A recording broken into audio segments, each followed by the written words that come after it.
na halaman, yung dako niya po kasi hugis po. So light lang po yung kailangan niya, hindi siya kailangan na masyadong tampak sa araw. Madalas po itong ipamigay as a housewarming gift. 5 halaman na dapat nyong ilagay sa inyong front door ngayong 2024. Hello everyone, this is Hermes Sunao, Mini Dino Park and Eco Garden, and welcome back sa ating YouTube channel. And for today's video, yan po yung pag-uusapan natin. Ano-ano kaya yung halaman na yan, Meron na kaya kayo? Kaya abangan nyo po sa ating pagbalik. Kaya kung ready na kayo mga ka-MDP, tutok lang po.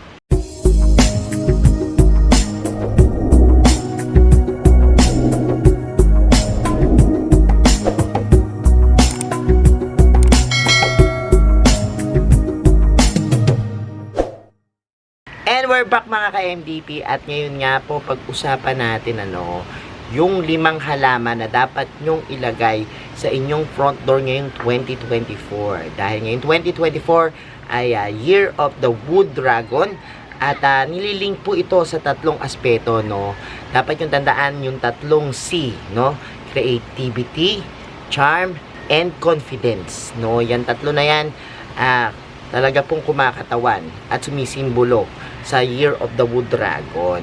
At sinasabi nga po na kapag kinumbine yung nourishing wood elements, yung mga wood elements po na katulad ng mga plants, talaga naman pong malaking impact yung magaganap dahil makakapagdala sila ng evolution, improvements, and abundance. Kaya napakaganda po na malaman nyo yung 5 halaman na talagang dapat nyong ilagay sa inyong mga pintuan. Dahil sa pagpasok pa lang po sa inyong mga bahay, yan na po yung inyong dinadaanan, At dyan dumadaan lahat ng energy. Iikot po tayo sa ating garden ngayon at iisa-isahin natin yan. Ipapakita ko po sa inyo yung itsura, at the same time po pag-usapan natin kung paano sila alagaan, Kaya samahan nyo ako. Sa una po nating halaman ay ang mga Boston Fern, Ang mga Boston Fern po, napakaganda po nila, Nag-a-add po sila ng softness sa ating mga bahay, Binabalance out niya po yung mga strong corner, na makikita natin sa ating mga tahanan. Minsan po tinatawag itong thorn fern. Maganda po siya na ipang display sa ating bahay dahil nakakapag-add po siya ng kakaibang atraksyon. Paano nga ba siya alagaan, Low light lang po yung kailangan niya. Hindi siya kailangan na masyadong tampak sa araw. Kaya naman po perfect siya dun sa mga malapit sa pintuan na lugar na walang masyadong natural light, At yan, partial shade po pwede sa kanya, hanggang sa bright na indirect sunlight, pwede po dito. When it comes to watering naman po, panatiliin lang po na moist yung lupa niya, 1 inch po nung topsoil niya kailangan po tuyo na bago kayo magdilig. Ito po lumalago din siya, pero hindi naman malagong malago, kaya hindi siya nakakaistorbo dun sa place kung saan kayo dumadaan, or sa mga daanan. Kaya up to 3 feet yan tall, tumataas po ito yung ating fern. Pwede po, at perfect sa inyong mga pintuan. Sa pangalawa naman nating halaman, ito pong mga orchids. Sinasabi po na nagdadala siya ng feeling of love sa bahay, na-amplify niya po yung feelings of camaraderie, partnership, and love. Kapag inalagaan mo pong mabuti ang halamang orchids, ay magre-reward po ito ng magagandang bulaklak na talaga namang nakakahalina sa paningin. At kapag halimbawa pong ipinwesto nyo siya sa pintuan, ay maganda po yung aura, sa pagtingin nyo, at pagpasok pa lang ay maaliwalas na. Paano nga ba siya alagaan? Bright and indirect sunlight lang po yung kailangan nito. Sa pagtutubig naman, siguraduhin lang po na yung kanyang potting medium ay moist, pero hindi po wet, o hindi basang-basa.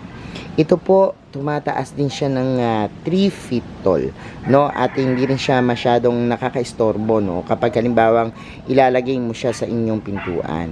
Pwede nyo po siyang ilagay sa driftwood, or pwede rin po siyang ilagay sa table na malapit sa pintuan para makadagdag ng ganda. Sa pangatlo pong halaman ay ang mga money tree o Phaceria aquatica, no. Sinasabi pong ito ay good luck charm at nag-a-attract po ng wealth and abundance, ano. Madalas po itong ipamigay as a housewarming gift, ano.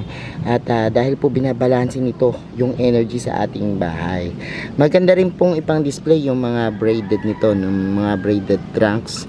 Nakaka-add din po siya ng attraction sa ating mga bahay. Yung kanya pong mga dahon na kulay berde ay napaka-refreshing. Paano nga ba alagaan ito, no? Sa lighting po, bright and indirect light lang po. To partial shade, ano, pwede po ito, no? Pagdating naman po sa pagtutubig, yung top 2 inches po ng kanyang soil kailangan tuyo na po bago kayo magdilig, ano. Ito po dahil ito yung money tree, tumataas po siya at nagiging puno, ano.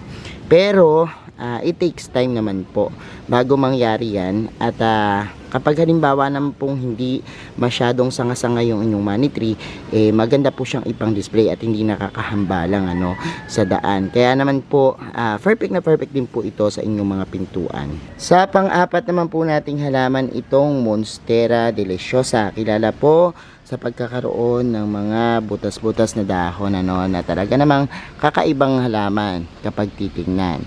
Ito pong Monstera deliciosa ay napakagandang heart shape na halaman, ano. Yung dahon niya po kasi hugis puso, ano.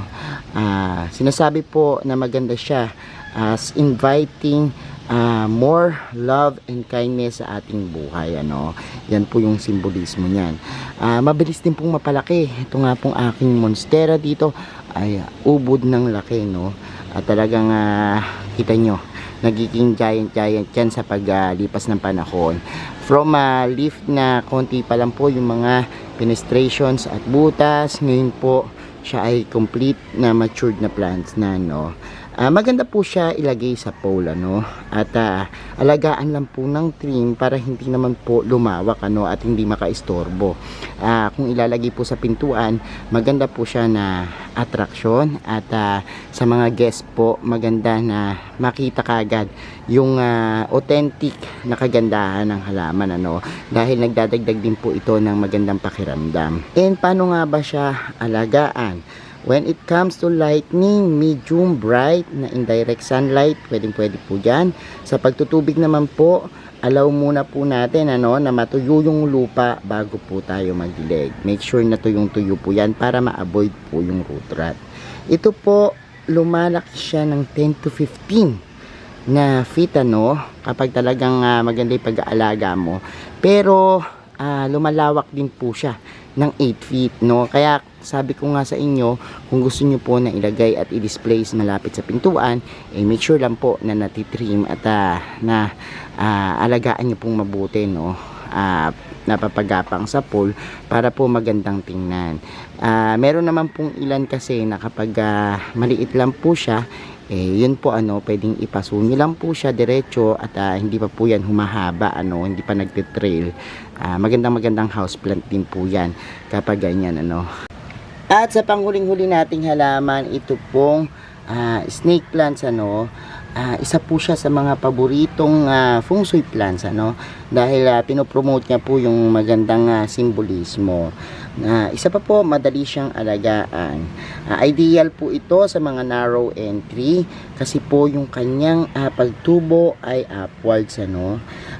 Kaya nga po siya sumisimbolo ng growth and abundance, ano, at wealth na rin po. Maganda po ito na talagang ilagay sa inyong mga entryway dahil po dun sa kanyang kakaibang kulay, ano, lalo na po yung ganitong variety na may pagka-touch of yellow and green, parang gold yung kanyang simbolismo, no. And paano nga ba alagaan? Marami na po tayong nagawang videos, maaari nyo pong balikan yung aking videos about sa pag-alaga ng snake plants. Lagay nyo lang po dyan Hermes Sunaco snake plants. I-type nyo po yan dun sa search bar ng YouTube, ano. Makikita nyo na po lahat ng ating video, no. At paraanan natin ng mabilis kung paano alagaan. When it comes to lightning, low light to bright, pero po meron pong iba na sanay na yung variety nila sa direct na sunlight, ano. Kaya lang po medyo risky dahil maaring masunog yung dahon. Pag sa pagtutubig naman po, kapag tuyo na rin po yung lupa, ano, kailangan nyo pong diligin. Ito po mapagpatawad kung kinulang kayo sa pagdidilig, hindi po agad yan mamamatay dahil ito po nag-store ng tubig din sa kanyang mga dahon. Ang halaman din po ito ay lumalaki up to 3 feet, ano. Hindi naman masyadong mataas, kaya perfect din po na ipang display malapit po sa pintuan. So ayan mga ka-MDP, napanood nyo na po yung ating video at nalaman nyo na po yung 5 halaman na magandang ilagay at dapat yung ilagay sa inyong mga pintuan ngayong 2024. Paalala lang po, ito yung mga halaman na may mga simbolo lamang at maaari nyo pong gawing gabay, ano. Nasa atin pa rin pong kamay yung ating kapalaran, ano, kung talagang suswertein tayo at uunlad. Sabi nga po, manalig sa Diyos, sabayan ng pagkilos, at ang kasipagan at pagpupursige sa buhay, yun ang magdadala sa atin ng ating mga pangarap at para matupad yung ating mga mithiin sa buhay. Thank you so much sa inyong panonood, sa lahat na nagla-like, nag-share at nagko-comment sa ating mga video. Sa mga hindi pa po nag-subscribe sa ating YouTube channel, kung bet na bet nyo po yung ganitong usapan, plants and gardening, mag-subscribe na po kayo, no? Pati po sa iba't iba nating social media account, sa ating TikTok, Instagram, Facebook pages, search nyo lang po Hermy Sunaho or Mini Dino Park in Eco Garden, lalabas na po yan yung mga account ko, no? I-follow nyo po ako dyan at mag-subscribe kayo. Salamat ng maraming mga ka-MDP, and this is Hermy Sunaho, nagsasabi sa inyo ng happy planting. Bye-bye!